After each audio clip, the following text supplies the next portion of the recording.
Ladies and gentlemen, thanks for staying connected. This is Wasif Ali from Edmonton, Alberta, Canada, bringing you latest from very disturbing and very heartbreaking news from Pakistan administrated Jammu and Kashmir, where forces have opened fires on civilians. There were hundreds and thousands of protesters trying to march towards the Legislative Assembly of Pakistan administrated Jammu and Kashmir. Ladies and gentlemen, this all started on June 5th when civilians called out for protests for basic human needs, basic rights. Let's remind you that this protest was not called by a political party or any registered organization. It was a coalition of different committees from all over the state of Jammu and Kashmir. Jammu and Kashmir, which is currently administered by Pakistan, is comprised of 3 divisions.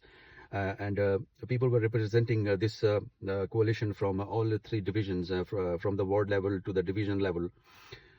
People called out for protests in 2023 and then 2024 and then 2025 and then now 2026. Every year when people came out, the government kept on making promises, asking for 6 months and then using delaying tactics.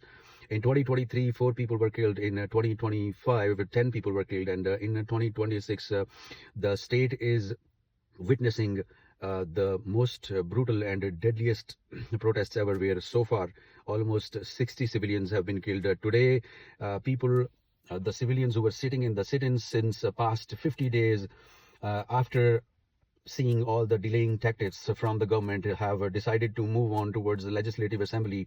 People were all sitting in Rawalakot city, which is in Poonch division, which is right in the center of this, the state of Jammu and Kashmir. Ladies and gentlemen, when people started moving towards Muzaffarabad, where the Legislative Assembly is located, there are hundreds and thousands of protesters which are being shot directly, as you can see on our screen. There is a total media blackout. There is no internet until now, and there is no international or national media coverage for this. That is why we are bringing you all this through social media. There are very few, 3 or 4 people sitting in those sit-ins and moving with the public in the march, who have we suspect who have satellite coverage, and they are trying to bring in some news and images from the protests.